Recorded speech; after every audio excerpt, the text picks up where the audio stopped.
Vamos a hablar 15 minutos de el rol que tiene la tromboprofilaxis en cuidado crítico cardiovascular. Estos son mis conflictos de interés. Y entrando en materia, la tromboembolia venosa es la primera causa prevenible de muerte en el paciente hospitalizado. Es la segunda causa de prolongación de la estancia hospitalizada. Es una de las principales razones de reingreso y los medicamentos reducen el riesgo de tromboembólico, más o menos en un 50-80%, lógicamente a costa de un aumento del riesgo de sangrado. Adicionalmente, el paciente puede tener recurrencias, más o menos 30% de los pacientes recurren a los 5 años. En la Unión Europea, más o menos 500.000 muertes anuales son responsables de tromboembolismo venoso y hay complicaciones secundarias al tromboembolismo venoso como la hipertensión pulmonar del grupo 4 o el síndrome posflevítico, que se pueden desarrollar hasta en el 50% de los pacientes. Adicionalmente, la recurrencia de un evento tromboembólico aumenta los gastos en salud más o menos un 50%. Todos los eventos tromboembólicos, aproximadamente el 66% son secundarios a trombosis venosa profunda y más o menos un tercio de los casos es secundario a tromboembolismo pulmonar. ¿Qué pasa epidemiológicamente? Miren las rayas rojas en las que en los diferentes años o en los últimos años hay un aumento en la incidencia de esta enfermedad, pero hay una disminución de la mortalidad. ¿Cómo se interpreta esta gráfica? Muy seguramente las medidas para tratar a los pacientes con enfermedad tromboembólica han mejorado el pronóstico de estos pacientes, pero cada vez tenemos pacientes más graves y más complejos que llegan a cuidado intensivo o a hospitalización, por eso el aumento de la incidencia de los eventos tromboembólicos. ¿Qué pasa en cuidado intensivo? Esto ya lo hemos visto, la triada de Bishop, lógicamente y obviamente adaptada a diferentes escenarios clínicos, pero en cuidado intensivo tiene una importancia mayor. ¿Por qué? Porque hay más éstasis venosa, porque hay más inmovilidad, se suma la ventilación mecánica, los síndromes de hipertensión abdominal, el uso de vasoconstrictores, la sedación, bloqueadores neuromusculares y lógicamente la cirugía mayor. Adicionalmente, hay sepsis, malignidad, enfermedad renal crónica, uso de vasoconstrictores, eritropoyetina, hemoderivados, trauma, inserción de catéteres venosos que producen un estado hipercoagulable. Y hay lesión de los vasos por sepsis, por injuria renal, por catéteres, por cirugía o por trauma. Entonces, la triada de Virchow está aumentada en pacientes en cuidado crítico cardiovascular. Por eso la profilaxis antiembólica es uno de los pilares fundamentales de los pacientes que llegan a cuidado intensivo. Al igual que la prevención de infecciones, de prevención de broncoaspiración, el paso de catéteres guiados por ecografía y otros checklists que son indispensables y obligatorios, la tromboprofilaxis es una de las prácticas fundamentales en todos los pacientes que lleguen a cuidado intensivo.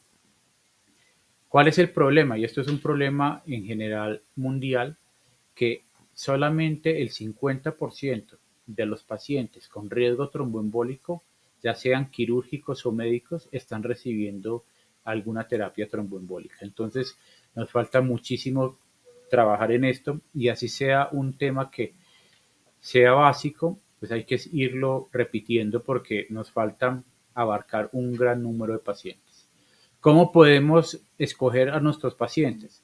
Desde hace más o menos 10 o 12 años, la escala de Padua tiene en cuenta múltiples variables y de acuerdo a la suma de estas variables podemos definir qué paciente les damos tromboprofilaxis, ya sea mecánica o farmacológica, o a qué pacientes podemos darle una combinación de las dos terapias. De importancia, miren que todos los pacientes, independientes del puntaje de Padua, que ingresen a cuidado intensivo, son pacientes de muy alto riesgo. Independiente de las variables, debemos darles a los pacientes, así tengan un score de Padua supuestamente bajo, son pacientes de alto riesgo y debemos darle tromboprofilaxis. En pacientes quirúrgicos, con mayor razón. Miren, por ejemplo, la escala de Caprini en pacientes quirúrgicos, que dependiendo de algunas variables de riesgo de odds bajo, moderado o alto, se le da un puntaje. Pongamos, por ejemplo, un paciente con revascularización miocárdica joven. Es un paciente que va a una cirugía abierta que le da 2 puntos. Es un paciente que tiene un catéter venoso central que le da 2 puntos y es un paciente que está confinado a cama al menos 72 horas. Entonces, el más simple de las cirugías cardiovasculares en cuidado crítico cardiovascular da un score de 6 puntos, por lo cual deberíamos ofrecerle tromboprofilaxis, al menos mecánica, a todos estos pacientes. Obviamente, como en todos los escenarios clínicos, hay que mirar el riesgo. El riesgo de sangrado lo miramos con la escala IMPROVE, la cual, de acuerdo a un número de variables, calculamos la puntuación total. Un score por encima de 7 puntos nos da un riesgo de sangrado aumentado y podríamos, en determinadas circunstancias, pues no darle tromboprofilaxis farmacológica y hacer tromboprofilaxis de todas maneras mecánicas, ya sea con medios de compresión o medios de compresión intermitente. ¿Qué alternativas tenemos para utilizar en estos pacientes? Clásicamente esto no ha cambiado. En pacientes en cuidado intensivo, la heparina no fraccionada o la heparina fraccionada. También podríamos darle de alteparina o fondaparinox, dependiendo del escenario clínico. Heparinas no fraccionadas entre 5.000 y cada 8 o cada 12 horas. En general, cada 12 horas es igual a cada 8 horas, excepto de pronto en pacientes obesos, en que la recomendación sería dar cada 8 horas la heparina no fraccionada.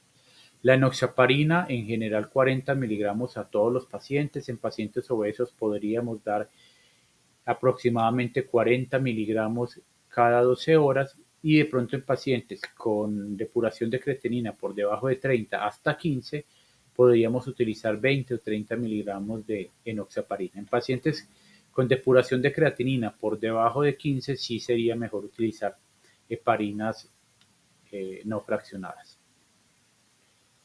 Hay que tener en cuenta la función renal para ajustar la dosis de los múltiples anticoagulantes que tenemos. Esto no nos vamos a detener en analizarlo porque sería otros 20 minutos, pero es importante que siempre midamos función renal todos los días a los pacientes en cuidado intensivo cardiovascular, porque esta puede variar y varía la dosis del anticoagulante que utilicemos.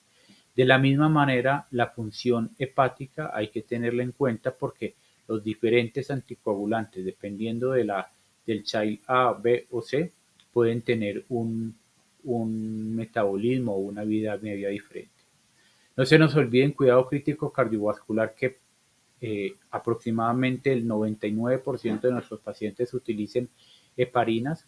El riesgo de trombocitopenia inducida por heparina, por anticuerpos IgG dirigidos con las plaquetas, lo podemos diagnosticar clínicamente o midiendo el factor 4 plaquetario. Las heparinas no fraccionadas tienen mayor riesgo, las heparinas de bajo peso molecular un riesgo menor y el fondaparinox un riesgo mínimo, pero no es cero. Hay que ajustar el fondaparinox en pacientes con HIT. Dependiendo del peso del paciente utilizamos 2.5, 5, 7.5 miligramos, y en Colombia es la única alternativa que tenemos para manejar estos pacientes. No se nos olvide las medidas antiembólicas, que es una terapia antitrombótica en estos pacientes. Deben ser con estas medidas generales, diferentes grados de presión en los diferentes niveles de las piernas, y en algunos hospitales tenemos dispositivos de compresión neumática intermitente que también podrían ayudar en pacientes de muy alto riesgo a la terapia farmacológica o en pacientes que tengan contraindicación para la terapia farmacológica. Esto no para acá. Después de la hospitalización o después del paciente irse para la casa, hay un riesgo de eventos tromboembólicos que aumentan la mortalidad comparado con los pacientes que no les damos tromboprofilaxis cuando se van para la casa. Entonces, la tromboprofilaxis no solamente es en el hospital, sino puede continuar en la casa, sobre todo en pacientes de muy alto riesgo isquémico y bajo riesgo de sangrado. Hay diferentes metaanálisis que han demostrado que diferentes moléculas, ya sea betixaban, rivaroxaban, apixaban o enoxaparina, tienen una disminución más o menos del 40% de los eventos isquémicos o eventos tromboembólicos a expensas de un aumento del 200% del riesgo sangrado. Por eso les digo nuevamente, hay que escoger muy bien a los pacientes porque la disminución de los eventos tromboembólicos está a expensas de un riesgo de sangrado. ¿Cómo los vamos a escoger? Con la escala Improve-BTI, la cual tiene variables clínicas y variables paraclínicas a la salida del paciente. En pacientes de alto riesgo sería recomendable continuar más o menos 12 días profilaxis en la casa, y en pacientes de muy alto riesgo, riesgo extremo, esta tromboprofilaxis podría extenderse hasta 90 días después de la hospitalización. Obviamente no vamos a ofrecerlo esto a pacientes de alto riesgo de sangrado, esos pacientes salen de la tromboprofilaxis extendida. Si no utilizamos tromboprofilaxis en el hospital, pues menos la vamos a utilizar en la casa, solamente la vamos a utilizar en pacientes que utilizaron tromboprofilaxis en el hospital. Y a esto les vamos a hacer una escala que es el Improve. El Improve, si nos da de alto riesgo, le damos terapia más o menos por 14 días en la casa con heparinas no fraccionadas, enoxaparina, alteparina, fondaparinox, y en pacientes de muy alto riesgo podemos extender esta terapia hasta 39 días después de la hospitalización, y las dos moléculas que se han estudiado son betrixaban y rivaroxaban. Esta diapositiva es el resumen de todo lo que hemos hablado. Las dejo no para analizarlas, sino que la tengamos como consulta. Y dos mensajes para pacientes con infarto sin elevación del ST. Recuerden que la tromboprofilaxis en estos pacientes se deben hacer con fondaparinox. Se ha asociado con una disminución de eventos de sangrado y con igual número de eventos isquémicos. Entonces, en pacientes sin elevación del segmento ST, la tromboprofilaxis la hacemos con fondaparinox, y en pacientes con elevación del segmento ST, la tromboprofilaxis o la anticoagulación idealmente la debemos hacer con enoxaparina de acuerdo a dosis, de ajuste de dosis renal o de edad del paciente. Esto era lo que tenía para ustedes. Muchas gracias.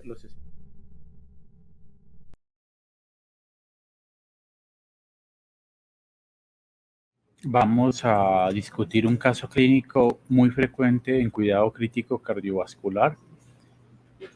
Y lo importante de este caso clínico no es dejar una receta de cocina, porque en cuidado intensivo no sirven las recetas de cocina, sino esquematizar la importancia de valorar el riesgo tromboembólico frecuentemente en nuestros pacientes en cuidado crítico cardiovascular.